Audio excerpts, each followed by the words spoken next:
सत्संगत जी बड़े प्रेम से कहना जी, धन निरंकार जी।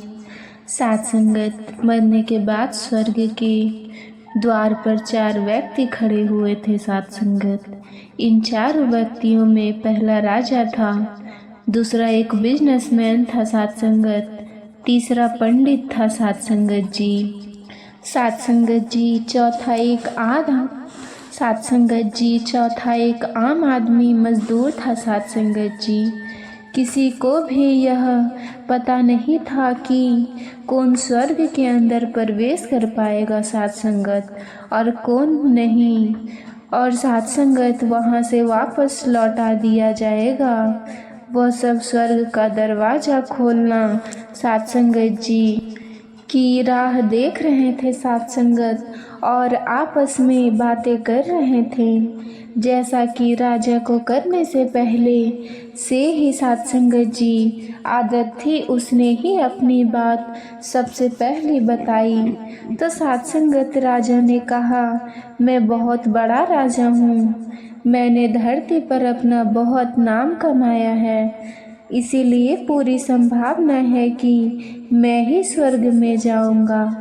तो सत्संगत जी फिर व्यापारी ने अपनी बात सामने रखी और वो भी बोला कि मैंने धरती पर खूब धन कमाया है और उसे ढंग से मैंने सैकड़ों लोगों की मदद की है सत्संगत, इसीलिए मैं ही स्वर्ग का हकदार तो हूँ सत्संगत। तो अब बड़ी थी कि सत्संगत जी तो पंडित ने भी मुंह खोला और सब कोई कहा कि चाहे तुम जो भी सोच लो, लेकिन यह बात तो ईश्वर की है सत्संगत। ईश्वर के दरवाजे खुलेंगे तो केवल मेरे लिए ही खुलेंगे।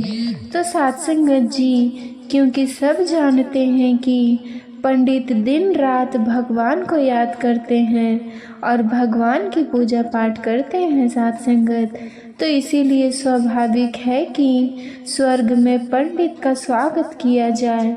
फिर सबने अपना पक्ष रख दिया सत्संगत। तब सबकी नज़र उसे मजबूर कर दी सत्संगत, जो चुपचाप अपनी नज़र नीचे झुकाए और बिना कुछ बोले ही वहाँ पर खड़ा रहा था सत्संगत जी। फिर स्वर्ग का दरवाज़ा खुला और वहाँ पर उसके सामने एक देवदूत आकर खड़ा हो गया। सत्संगत जी फिर स्वर्ग का दरवाज़ा खुला और वहाँ पर उनके सामने एक देवदूत आकर खड़ा हो गया सत्संगत।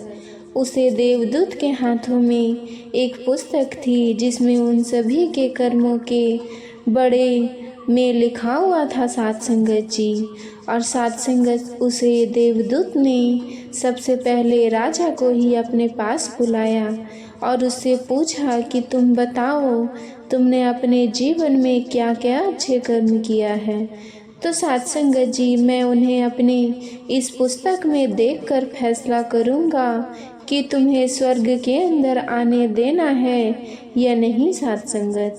तो सत्संगत राजा ने कहा कि मेरा राज्य जितना बड़ा था उतना ही समर्थन भी बड़ा था सत्संगत। मेरे राज्य के सभी लोग बहुत खुशहाल थे, सभी बड़े आनंद से रहते थे। मैंने कभी भी किसी चीज़ की कमी नहीं होने देती थी। तो सत्संगत, यही मेरी अच्छे कर्म है। फिर देवदूत ने अपनी पुस्तक में देखा और देखने के बाद राजा से कहा कि तुम बिल्कुल सही कह रहे हो। तो सत्संगत, तुमने अपने राज्य की प्रजा को बहुत सुखी रखा था, लेकिन तुमने अपने राज्य की सीमा बढ़ाने के लिए जितने युद्ध किया थे, उन युद्ध की वजह से हजारों सैनिकों ने अपनी जान गंवा दी सत्संगत, और उन हजारों सैनिकों के परिवार के दुख का कारण भी केवल तुम ही बने थे, इसीलिए अब तुम स्वर्ग में नहीं जा सकते। तो सत्संगत जी, अब बड़ी बात थी सत्संगत तो व्यापारी की, और व्यापारी से जब दूध ने पूछा कि तुम्हारे अच्छे कर्म क्या हैं। तब व्यापारी ने उससे कहा कि मेरे सैकड़ों लोगों को खाना खिलाया और कहानी आसमानों में दान भी दिया। तो साध संगत जी, मैंने कई निराश्रित लोगों के लिए घर भी बना कर दिया साध संगत जी। तो साध संगत जी, यही मेरे अच्छे कर्म हैं। तो देवदूत ने फिर से अपनी पुस्तक में ध्यान से देखा और देखने के बाद ही उसने उसे व्यापारी से कहा कि तुम्हारा कहना भी ठीक है कि तुमने बहुत दान धर्म किया, लेकिन यह दान धर्म तुमने जिन पैसों से किया, उन पैसों को कमाने के लिए तुमने एक जान कितने झूठ बोले साध संगत। तो साध संगत जी, कितने हेरा फेरियाँ की है साध संगत, और कितनी साध संगत जी, कितनी मिलावटी की है साध संगत। इसीलिए अब तुम भी स्वर्ग में नहीं जा सकते हो। और फिर जब पंडित से भी यही सवाल किया गया तो पंडित ने बड़े ही आत्मविश्वास के साथ कहा कि मैंने तो अनगिनत लोगों को ज्ञान दिया है, मैंने हजारों जग पूजा की है और मैंने दिन रात भगवान का जप भी किया है साध संगत। तो भला इससे अच्छा कर्म और क्या हो सकते हैं। तो फिर अपने पुस्तक के अंदर झांक कर देखा और पंडित कहा कि आपने जितने भी लोगों को जो भी ज्ञान दिया, लेकिन उन बातों पर आपने खुद भी अमल नहीं किया है। तो साध संगत, और अपने यह पूजा या भगवान का नाम भी कभी निस्वार्थ भाव से नहीं लिया, इसीलिए आपका भी स्वर्ग में आना प्रतिबंध है, आप भी स्वर्ग में प्रवेश नहीं कर सकते हैं। ईश्वर वो मजदूर ये सब देखकर हैरान था, क्योंकि वो जिनको अब तक महान समझा रहा था साध संगत, उनके व्याख्या तो स्वर्ग के दरवाजे पर आकर बदल गई साध संगत। धरती पर जिस कौमन को अच्छा समझा साध संगत जी, उनका यहाँ पर कोई भी मूल्य नहीं था। फिर उसके बाद देवदूत ने जब उसे मजदूर को अपने पास बुलाया और इससे पहले कि वो उससे इसके कुछ अच्छे कर्म के बारे में पूछा, तो वह मजदूर पहले से ही बोल पड़ा कि हे प्रभु, मैं जानता हूँ कि मैं भी स्वर्ग में आने के लायक नहीं हूँ, लेकिन मैं फिर भी एक बार बस बाहर से ही स्वर्ग को झांक कर देखना चाहता हूँ। बस इससे ज़्यादा मेरी कोई और इच्छा है ही नहीं साध संगत, क्योंकि ऐसे इच्छा पालने के लिए मैंने जीवन में कभी कुछ भी नहीं किया। मैं तो बस पूरा मेहनत ही करता रहता था और मैं जो भी पैसे कमाता था उन्हें बस अपने परिवार के पालन पोषण में खर्च करता था साध संगत, और दान धर्म के लिए तो मेरे पास कुछ बचता ही नहीं था। इसीलिए लोगों की भला में क्या सेवा करता, क्योंकि कर्म के बाद जो मुझे थोड़ा सा समय मिलता था साध संगत, उसको मैं अपने ही बूढ़े माँ बाप की सेवा में बिता दिया करता था। तो साध संगत, बस ये सब करने के बाद मैं कभी कभी मंदिर भी चला जाता था, और साध संगत जी, भगवान ने जैसा भी मुझे दिया उसे जीवन के लिए मैं भगवान को धन्यवाद करता हूँ साध संगत। उसके बाद देवदूत ने उसे मजदूर की बातें सुनकर जब अपनी पुस्तक में बड़े ध्यान से देखा साध संगत, और थोड़ी डर देखते ही रहा था, तो साध संगत फिर उसने मजदूर से पूछा कि तुम याद करके बताओ कि तुमने कभी कोई अच्छा काम किया ही होगा। तो फिर वो मजदूर थोड़ी देर सोचने के बाद बोला कि हाँ, मुझे थोड़ा थोड़ा याद है कि एक बार मैं बहुत भूखा था और मैं खाना खाने के लिए बैठा था कि तभी एक बहुत ही कमज़ोर कुत्ता, जो ठीक से चल भी नहीं सक रहा था साथ संगत, वो मेरे पास आ गया और मेरे खाने को देखने लगा। तब साथ संगत मैंने अपनी रोटी उसे दे दी साथ संगत, और उसे दिन में भूख ही सोया रह गया साथ संगत। तो साथ संगत जी, मज़दूर की बात सुनकर वो देवदूत मुस्कुराया और मज़दूर को बड़े ही सम्मान के साथ स्वर्ग के अंदर लेकर गया। तो साथ संगत, ये कहानी से हमें यही सीखने को मिलता है कि अच्छे कर्म लोगों को माया इन सब भाव में आकर नहीं किया जाता, और ना ही उन्हें अच्छे कर्मों की श्रेणी में जीना जाता, बल्कि निस्वार्थ भाव से किया गया एक ही अच्छा कर्म भी आपके जीवन में सारे पाप धोने की शक्ति रखना है साथ संगत। इसीलिए साथ संगत, हमें जब भी मौका मिले तो केवल निस्वार्थ भाव से और अच्छे माँ से ही अच्छे कर्म किया करें, तभी ये निराकार प्रभु परमात्मा हमसे खुश होता है। और मैं आपको साथ संगत जी, एक बार नारद जी स्वर्ग में विचरण कर रहे थे, तो वही विचरण करते करते ही उनके मन में इंसानों के द्वारा किए गए उन कर्मों फल के प्रति कुछ विचार आने लगते हैं।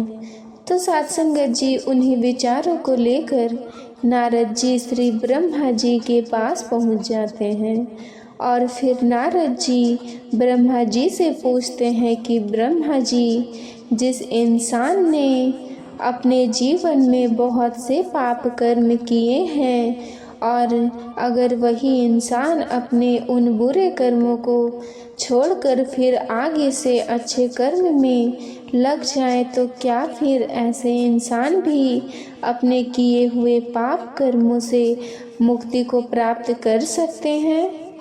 और क्या ऐसे इंसान अपने पाप कर्मों के कारण मिलने वाली सज़ा से भी बच सकते हैं?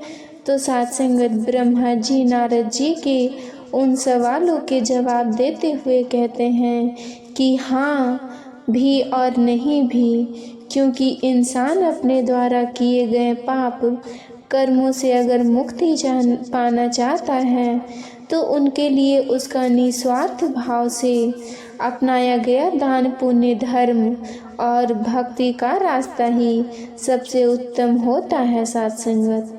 अगर इंसान दिल से अपनी पाप का पश्चाताप करते हुए निस्वार्थ भाव से दान पुण्य धर्म भक्ति का रास्ता अपना लेते हैं, तो वह जन्म में मिलने वाले अपने पापों के दंड से मुक्त हो जाते हैं साथ संगत।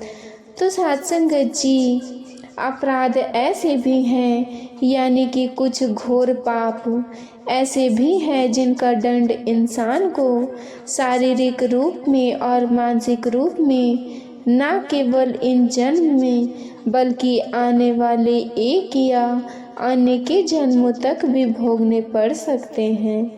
तो साथ संगत, इंसान के कर्म इंसान का कभी भी पीछा नहीं छोड़ते।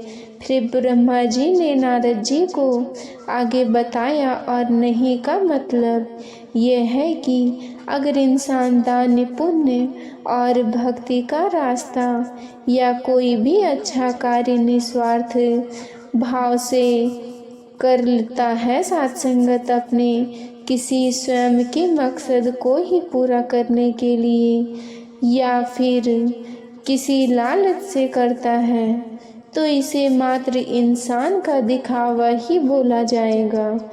तो साथ संगत, ऐसा करने वाले इंसान को उसके पाप कर्मों से कभी भी छुटकारा नहीं मिल सकता साथ संगत, और ना ही वो अपनी पापों से मुक्त हो सकता, बल्कि ऐसे इंसानों के द्वारा किया गया घोर अपराध और पाप को उसके अगले कई जन्मों तक भी उसका नहीं छोड़ता साथ संगत।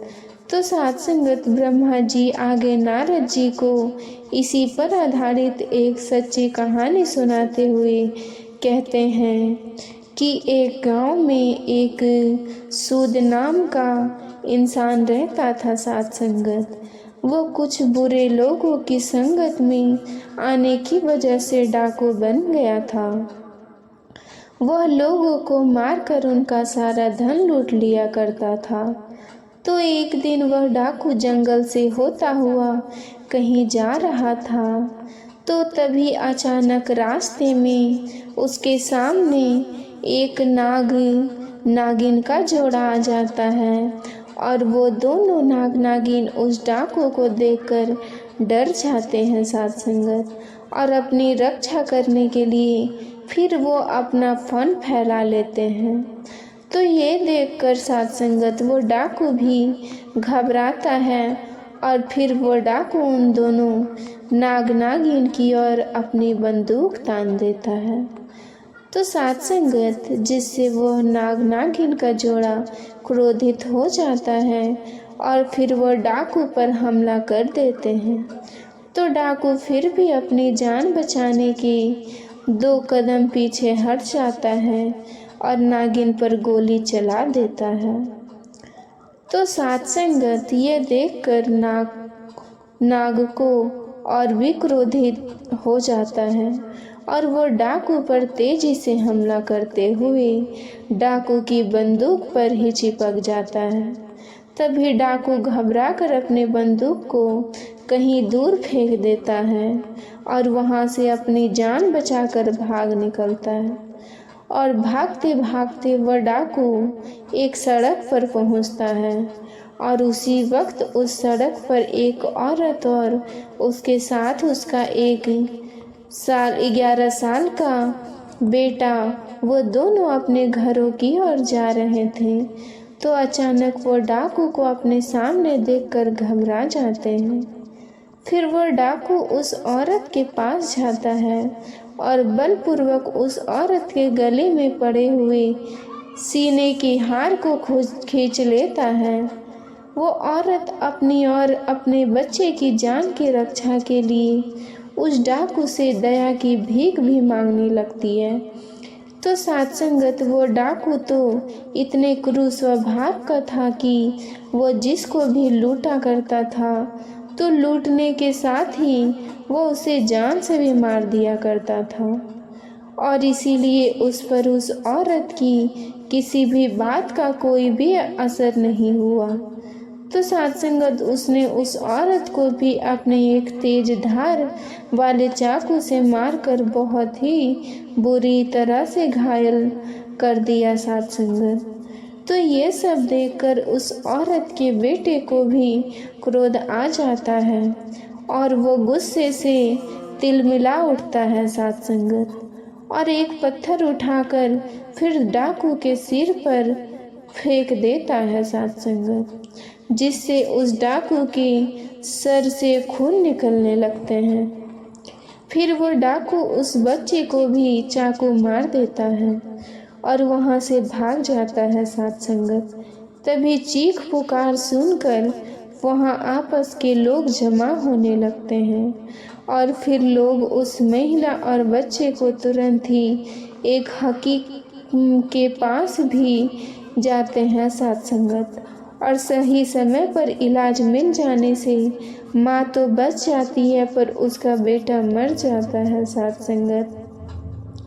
तो साथ संगत उधर वो डाकू भागता हुआ फिर से उसी जंगल की ओर चल जाता है, और बहुत थक जाने के कारण वो डाकू एक पेड़ के नीचे आराम करने लगता है, और दूसरी तरफ वो नाग भी डाकू का पीछा करते हुए उस डाकू के पास ही पहुंच जाता है। तो डाकू तो थक कर सो चुका होता है, लेकिन वो नाग अपनी नागिन की मौत का बदला लेने के लिए उस डाकू के पैर को डस लेता है साथ संगत। फिर डाकू भी दर्द से छटपटाता हुआ वहीं मर जाता है। तो साथ संगत जिस समय वहाँ से ये सारी घटनाएं हो रही थी, तो उसी यमलोक में बैठे हुए चित्रगुप्त और यमराज भी इन सारी घटनाओं को देख रहे थे, और डाकू के मरते यम के दूत लोक से धरती पर डाकू की आत्मा को लेने आ जाते हैं और सात संगत फिर वो उसकी आत्मा को लेकर यमलोक चले जाते हैं। और यमलोक में चित्रगुप्त जी अपनी किताब में उस डाकू के द्वारा किए गए उसके सभी पुण्य और पापों का लेखा जोखा देखते हैं और सात संगत फिर वह उसे अपने पापों की सज़ा सुना देते हैं। और सात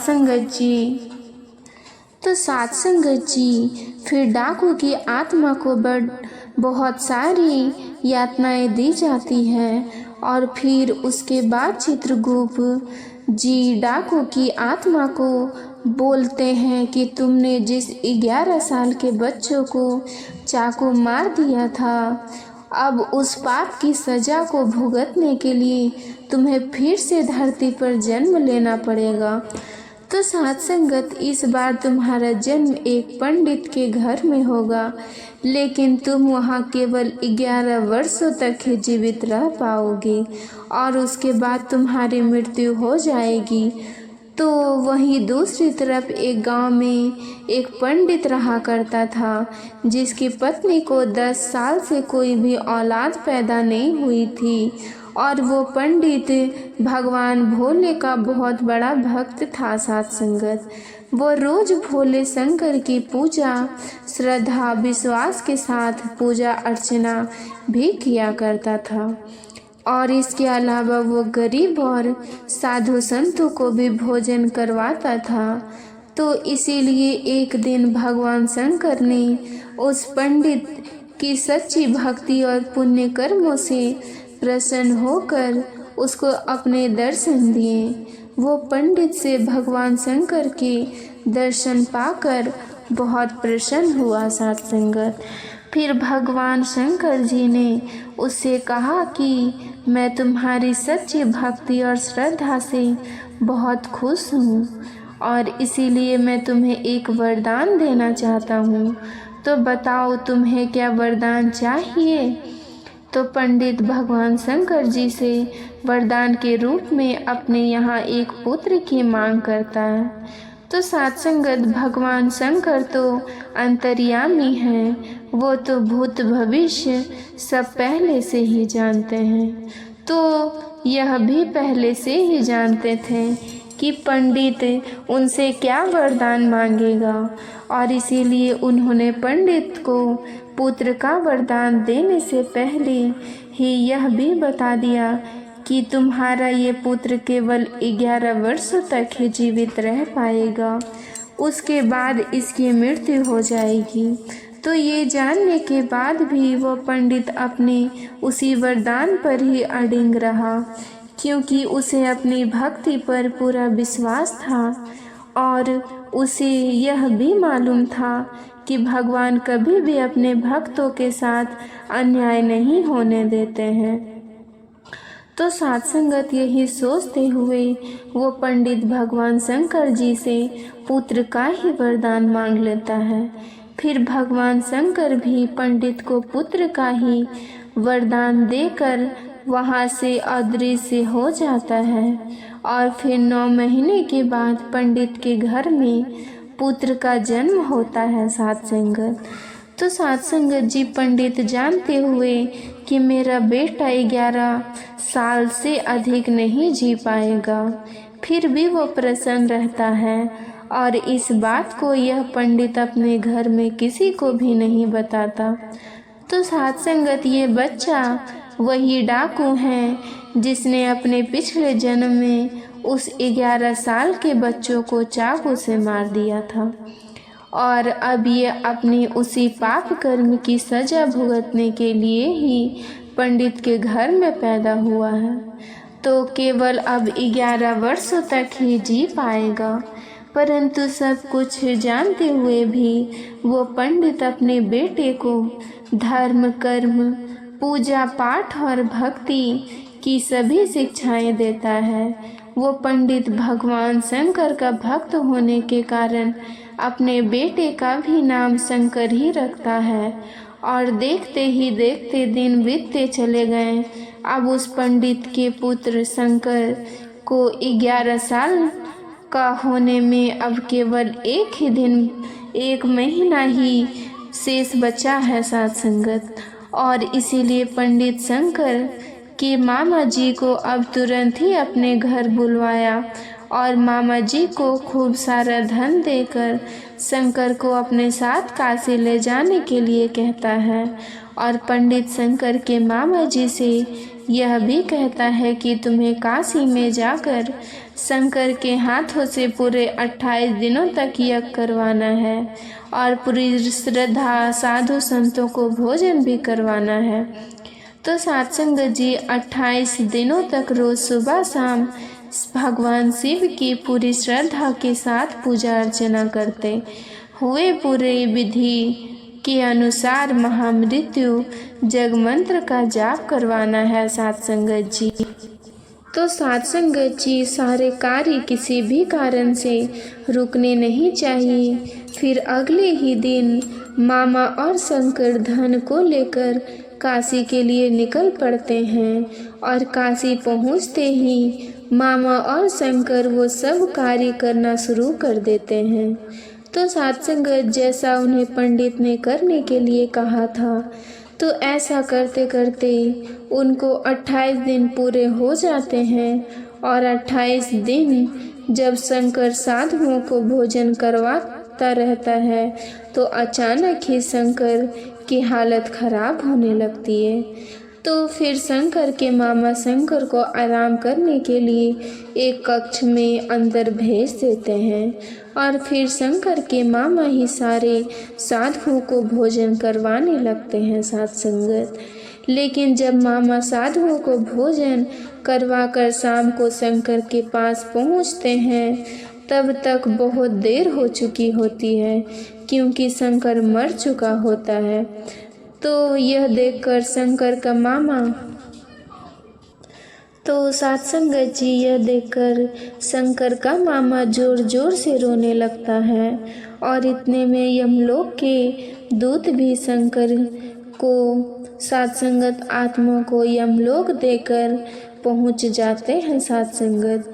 फिर यमलोक में चित्रगुप्त जी जैसे ही शंकर के पाप पुण्य के लेखे जोखे की किताब खोलकर देखते हैं तो चित्रगुप्त की चकित रह जाते हैं और जोर से बोलते हैं कि असंभव, अद्वित। और यह 2 शब्द बोलते ही चित्रगुप्त जी कुछ देर तो ऐसे ही मौन रहते हैं, लेकिन कुछ देर बाद ही चित्रगुप्त उच्च स्वरों में यमदूतों को आदेश देते हैं कि तुरंत जाओ और अभी की अभी शंकर की आत्मा को शंकर के शरीर में दोबारा डाल कर आओ।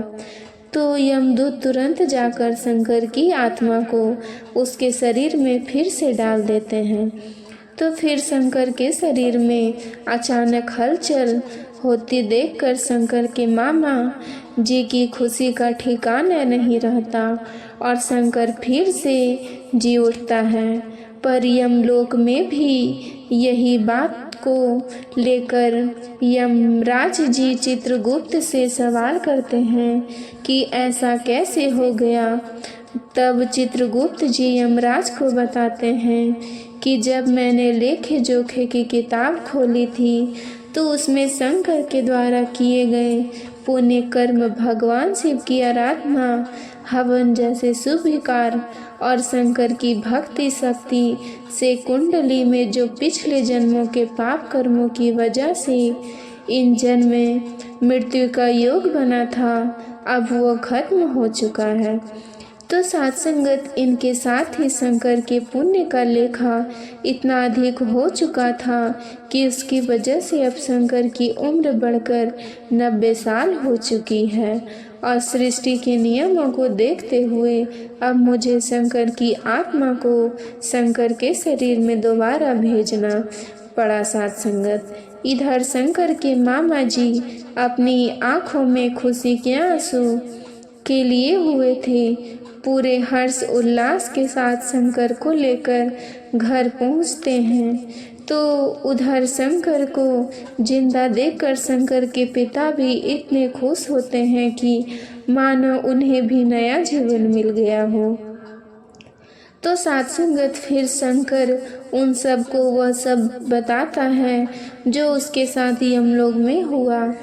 तो वह सुनकर सभी का भगवान के प्रति श्रद्धा और विश्वास और बढ़ जाता है। तो सात संगत इतना बोलकर ब्रह्मा जी अपने कहानी को समाप्त करते हैं और नारद जी को भी अब अपने सभी प्रश्नों का उचित जवाब मिल चुका होता है। तो सात संगत जी इस कहानी से हमें भी बहुत कुछ सीखने को मिलता है और अगर हम भी अपने जीवन का उद्धार करना चाहते हैं तो हमें भी हमेशा इस प्रभु की भक्ति को ही अपने जीवन का आधार बनाकर रखना चाहिए। निस्वार्थ भाव से लोगों की सेवा को करनी चाहिए और कभी भी कोई भी किसी प्रकार का बुरा कर्म नहीं करना चाहिए, क्योंकि सात संगत बुरे कर्मों का फल इंसान को उसके अगले जन्म में भी भुगतना पड़ सकता है। तो सात संगत जी दासी इतना ही कहना चाहती है कि भक्ति लोग की सात संगत भक्ति लोग की अजय न समझे, रब ना पाना भक्ति है, रब नु पाना भक्ति है।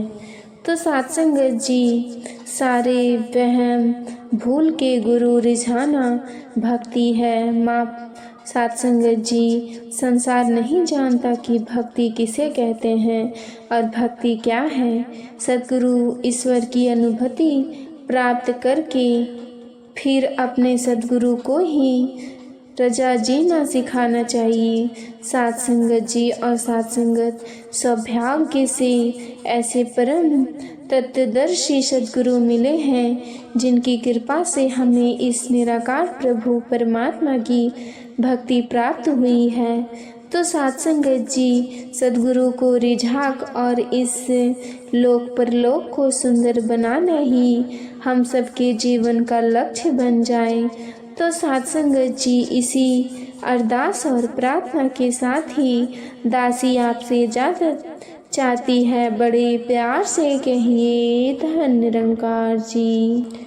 सात संगत जी आप जी को ये विचार पसंद आया हो तो लाइक कमेंट और सब्सक्राइब जरूर करें। सात संगत जी प्यार से कहना धन निरंकार जी।